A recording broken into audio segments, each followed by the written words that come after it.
Good morning class. आज बेटा हम लोग इकोनॉमिक्स का इंडियन इकोनॉमिक्स का चैप्टर 5 स्टार्ट करने जा रहे हैं, जो सेकंड यूनिट का लास्ट चैप्टर है। उसके बाद हम लोग अपना माइक्रो इकोनॉमिक्स से मनी एंड बैंकिंग करेंगे। तो आज कौन सा हम चैप्टर स्टार्ट कर रहे हैं? India's foreign trade. ठीक है, इंडियाज फॉरेन ट्रेड जो 1990 तक हम लोग पढ़ेंगे, 1950 से लेकर 1990 तक। ठीक है, तो क्या पढ़ेंगे? India's foreign trade. Foreign trade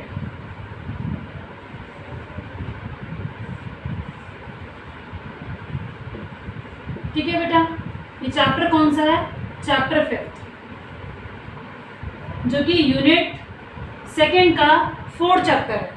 तो इंडियाज फॉरेन ट्रेड के बारे में हम लोग पढ़ते हैं। तो फॉरेन ट्रेड मतलब क्या है? पहला क्वेश्चन ये राइज होता है, what is international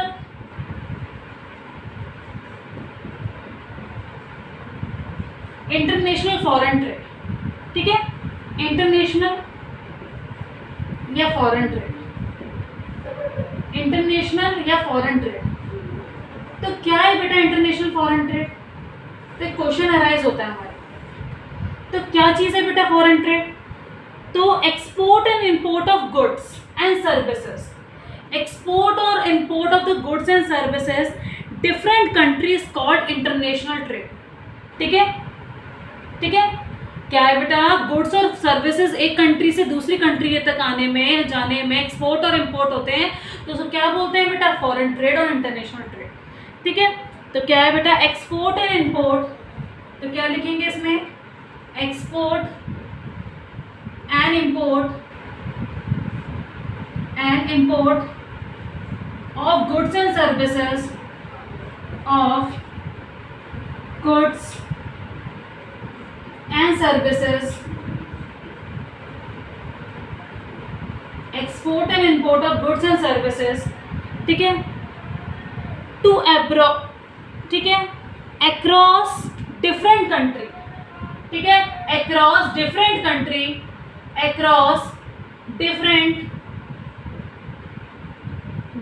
country, different country में एक्सपोर्ट और इंपोर्ट होता है, तो उसको क्या बोलेंगे बेटा?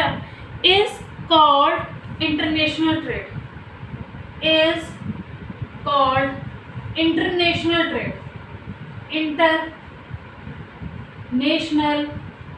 ट्रेड। इसको क्या बोलेंगे बेटा? International trade. अब बेटा एक्सपोर्ट और इंपोर्ट क्या होता है? ठीक है, तो हम एक टर्म्स को देखते हैं, एक्सपोर्ट और इंपोर्ट। ठीक है, import.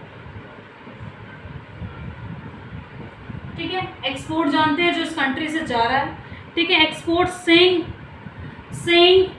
Selling and buying, selling of the goods and services to abroad. ठीक है, selling the goods and services, the goods and services to abroad.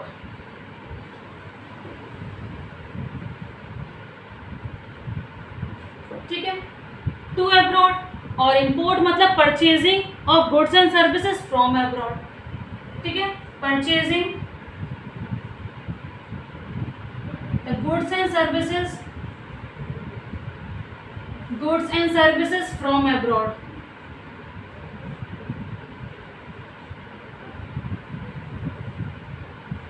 From abroad. तो बेटा ये हमारा क्या हुआ? International trade. ठीक है, जो कि हम फॉरेन ट्रेड भी बोलते हैं उसको। तो इंटरनेशनल फॉरेन ट्रेड, हमारा फॉरेन ट्रेड क्या है? ये। ठीक है, अब बेटा हम लोग इसके बाद क्या आएगा कि क्या क्या सर्टेन पॉइंट्स देखते हैं हम लोग इन सब चीज़ों में। ठीक है, क्या क्या सर्टेन पॉइंट्स देखते हैं हम लोग? तो देखिए बेटा क्या क्या हम लोग सर्टेन पॉइंट्स देखेंगे। Certain following points have to observe in context of international trade. तो इसमें बेटा लिख लिया। सेकेंड जो हमारा टॉपिक है, इंटरनेशनल ट्रेड करने के टाइम क्या क्या सर्टेन पॉइंट्स हैं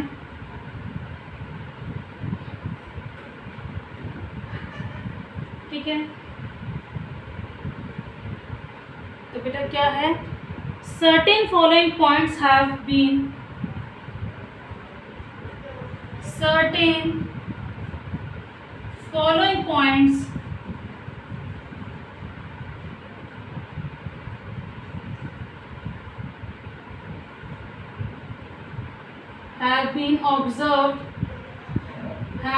observed due to international trade. ठीक है, in the context of international trade, in the context of international trade, of international trade. International trade करते टाइम हम लोग क्या क्या बेटा फॉलोइंग पॉइंट्स देखते हैं. तो पहला जो पॉइंट है बेटा वो हम लोग क्या देखेंगे कि इंटरनेशनल ट्रेड हम तभी करेंगे इस कंट्री से जबकि हमारा स्पेशलाइजेशन मिलेगा. तो international trade is based on specialization. International trade हम उस कंट्री से तभी खरीदेंगे जब उसमें कोई स्पेशलाइज्ड मिलेगा हमें चीज़ें. इंटरनेशनल ट्रेड, पहला point, international trade is based on specialization, is based on specialization.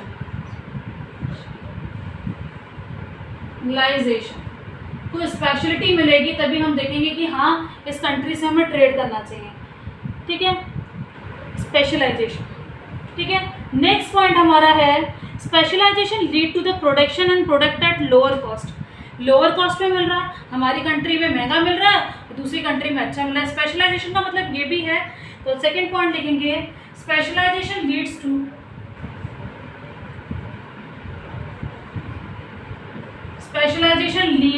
leads to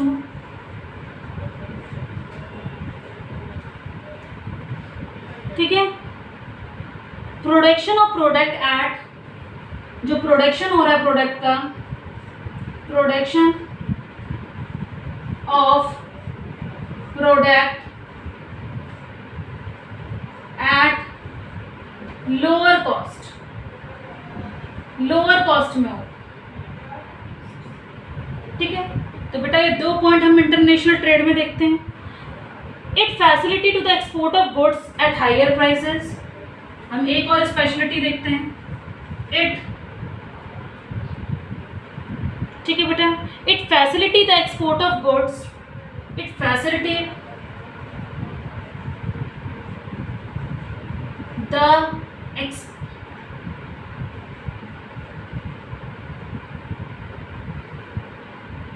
the export of good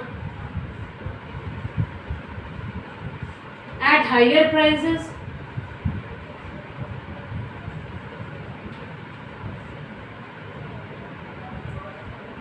ठीक है, स्पेशलिटी क्या है, export of the goods at higher prices and import of the goods at lower prices, and import of the goods at lower prices, at lower price. ठीक है, at domestic country. ठीक है, the domestic markets, the domestic. अब बेटा समझते हैं इसको, the domestic market. बेटा इसका मतलब है पहला पॉइंट इंटरनेशनल ट्रेड किस पे बेस्ड है, स्पेशलाइजेशन. ठीक है, और स्पेशलाइजेशन किस पे बेस्ड है बेटा कि प्रोडक्शन की, प्रोडक्ट की जो प्रोडक्शन की कॉस्ट है वो लोअर कॉस्ट. ठीक है, अब जो फैसिलिटी है हमारी एक्सपोर्ट की, जो दूसरी कंट्री में भेज रहे हैं, of the goods at higher prices, जो एक्सपोर्ट कर रहे हैं गुड्स दूसरी कंट्री में भेज रहे हैं हायर प्राइसेस पे और इंपोर्ट कर रहे हैं लोअर प्राइसेस पे, तब हमारा इंटरनेशनल ट्रेड अच्छा कहलाया जाएगा और डोमेस्टिक मार्केट में. ठीक है, तो हमारे यहाँ तो सस्ता है प्रोडक्ट और हम एक्सपोर्ट कर रहे हैं हायर प्राइसेस पे, तो हमारा फायदा है इसमें. तो इंटरनेशनल ट्रेड तब हो सकता है. International trade increase the size of market. Next point, international trade और क्या करता है, international trade increase the size of market, increase the size of market.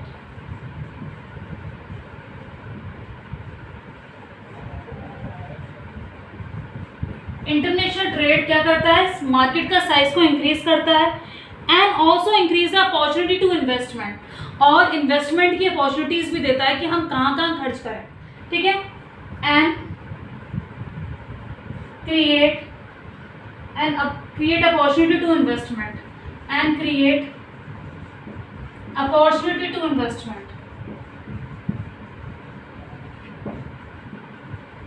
To investment,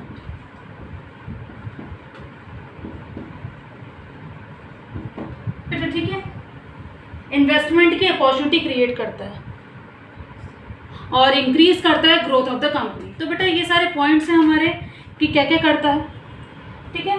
तो हमारा इंडिया का हम लोग देखेंगे कि हमारा इंडिया का फॉरेन ट्रेड कैसा था आफ्टर इंडिपेंडेंस, ठीक है। सबसे पहले पढ़ेंगे foreign trade at the time of independence, फिर पढ़ेंगे आफ्टर इंडिपेंडेंस, ठीक है। तो उस टाइम पीरियड में हमारा फॉरेन ट्रेड कैसा था इंडिपेंडेंस के टाइम।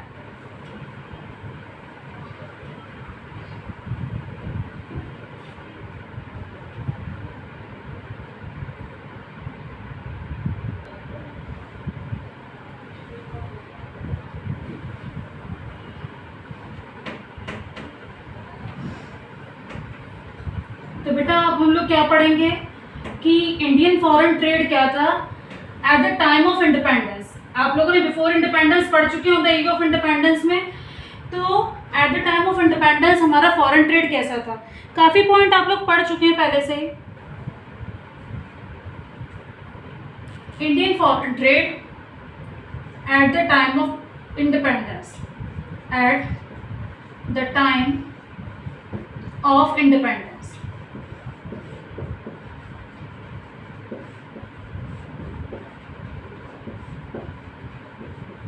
इंडिपेंडेंस के टाइम हमारा फॉरेन ट्रेड क्या था। तो सबसे पहला पॉइंट जो हमारा है वो यही है, Indian economy is exploited by the British government through colonial rule. तो इंडिया की जो हमारी पूरी इकोनॉमी थी वो एक्सप्लॉइटेड कर दी थी किसने बेटा, ब्रिटिशर्स ने एट कॉलोनियल रूल।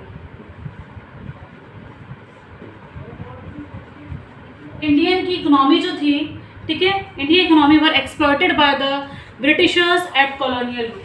तो पहला पॉइंट क्या है, इंडियन इकोनॉमी वॉज एक्सप्लॉइटेड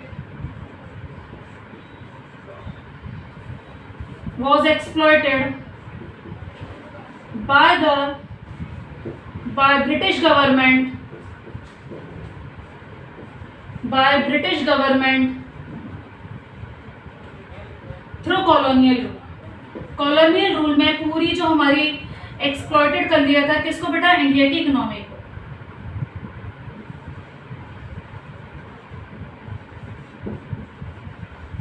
दूसरा पॉइंट देखेंगे, British government was using our natural resources as raw material for their own industries, ठीक है। तो British government was using own resources, British जो गवर्नमेंट थी हमारे खुद के रिसोर्सेज यूज करती थी हमारे इंडिया के रॉ मटेरियल के लिए, अपनी खुद की इंडस्ट्री के लिए, ठीक है। तो ये भी एक्सप्लॉइटेड होता था हमारे।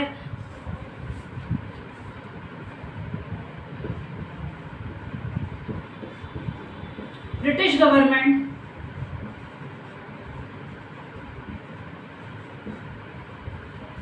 was using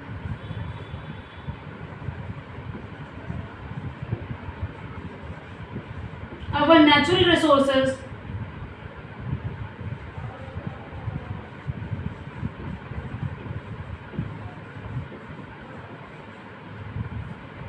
as raw material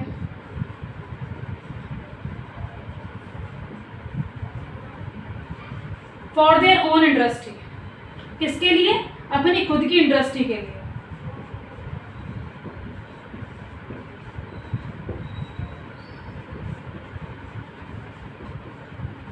for their own industry. जो हमारा नेक्स्ट है वो है British government also imported the finish goods. British government import करती थी क्या, फिनिश गुड्स, और बहुत महंगे दामों में बेचती थी हमारे इंडियंस को। तो हमारे इंडियंस हर जगह एक्सप्लॉयटेड होते थे, ठीक है। तो हमारे इंडियंस को बहुत कुछ फेस करना पड़ता था बेटा। तो क्या है बेटा, ब्रिटिश गवर्नमेंट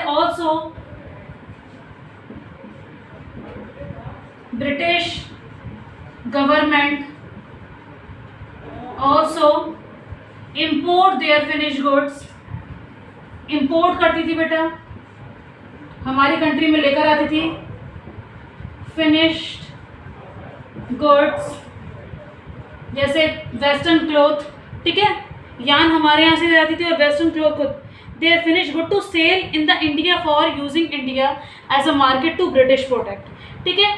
तो क्या करती थी, export their finish goods and to sell in India, to sell in India, India को सेल आउट करती थी,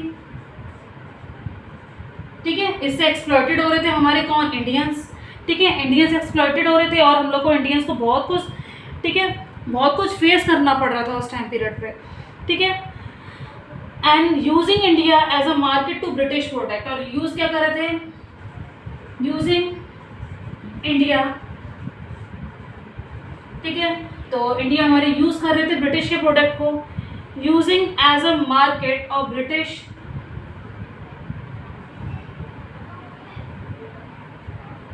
as a market, as British product, जो हमारे मार्केट में यूज हो रहे थे कौन से प्रोडक्ट बेटा, ब्रिटिश के प्रोडक्ट, ब्रिटिशर्स के प्रोडक्ट, ठीक है, British products. Delay of handicraft, India handicraft तो बिल्कुल ख़त्म हो चुका था बेटा, एंड स्मॉल स्केल इंडस्ट्री बिल्कुल डिके हो चुकी थी। तो इंडिया में जो ईस्ट इंडिया कंपनी है उसके बहाने हमारे फॉरेनर्स जो आए थे, ब्रिटिशर्स जो आए थे, उनने अपना कब्जा जमा लिया और हमारे ट्रेड को, फॉरेन ट्रेड को बिल्कुल ख़राब कर दिया, तहस नहस कर दिया, ठीक है। तो नेक्स्ट पॉइंट क्या है, decay of handicraft and small scale industries, decay हो गई थी पूरी, decay, handicraft and small scale industry and small scale industries.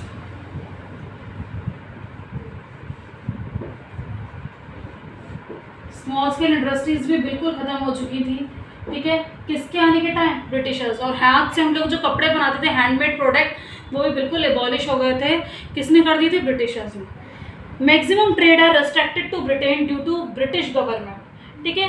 Maximum जो ट्रेड था,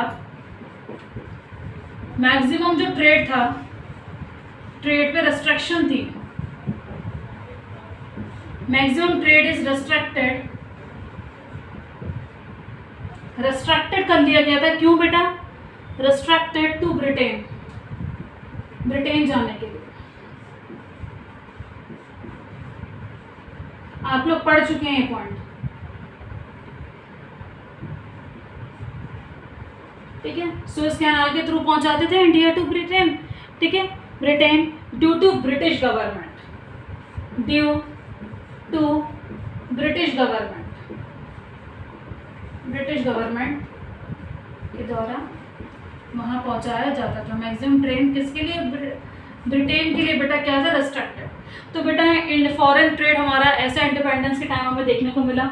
आफ्टर इंडिपेंडेंस हमारा फॉरेन ट्रेड कैसा था, तो वो हम लोग कल की क्लास में देखेंगे कि फॉरेन ट्रेड हमारा बाद में कैसा था, कि Indian foreign trade after independence, after independence economic policy had to lot of growth of international trade. तो हम बेटा इतना लिखेंगे कि Indian foreign trade after independence के टाइम जो इंडियन फॉरेन ट्रेड में बहुत ज़्यादा सुधार आया, और इंडियन फॉरेन ट्रेड कैसा हो गया, जो इकोनॉमिक पॉलिसी थी उसमें हमारा इंडियन फॉरेन ट्रेड बहुत अच्छा कर दिया, जिसमें कि हम लोग काफ़ी सारे पॉइंट्स पढ़ेंगे।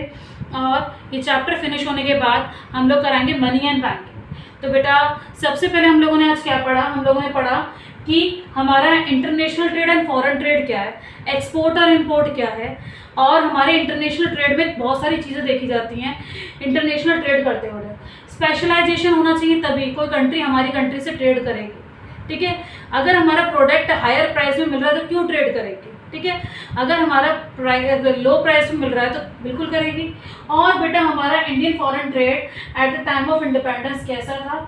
ब्रिटिश गवर्नमेंट एक्सप्लॉइटेड करती थी हमारे, सारा यहाँ से रॉ मटेरियल ले जाती थी और वहाँ से फिनिश गुड हमारे महंगे दामों में बेचती थी, रॉ मटेरियल यहाँ से फ्री में ले जाती थी। तो इंडिया की जो हैंडीक्राफ्ट की इंडस्ट्री थी बिल्कुल डिके हो गई थी। आपने फर्स्ट चैप्टर में पढ़ा है Indian economy on the eve of independence में, काफ़ी कुछ पढ़ा है इसके बारे में कि फॉरेन ट्रेड हमारा कैसा सिस्टम कर दिया था उन लोगों ने। बेटा हैंडीक्राफ्ट बिल्कुल डिके हो गया था और मैक्सिमम ट्रेड मान लो 50% रेस्ट्रिक्टेड था ब्रिटेन के लिए, और जो बचा तो वो कहाँ के लिए था? श्रीलंका, ईरान और यूरोप के लिए। और इंडियंस क्या, इंडियंस को कुछ नहीं मिलता था। सुएज कैनाल के थ्रू कहाँ से कहाँ तक जाता था बेटा? Britain to India to Britain, ठीक है। तो सारा रॉ मटेरियल हमारा शिफ्ट हो जाता था और फिनिश गुड बन के आता था जो कि इंडिया के मार्केट में फ्लोरिश होता था। और हैंडीक्राफ्ट बिल्कुल खत्म हो चुका था। जो इंडियंस हैंडीक्राफ्ट जो वर्कर्स हैं उनको शट डाउन कर दिया था कि बिजनेस। कल हम लोग बेटा नेक्स्ट क्लास में पढ़ेंगे कि Indian foreign trade after independence हमारा फॉरेन ट्रेड कैसा था। तब तक के लिए goodbye, have a nice day.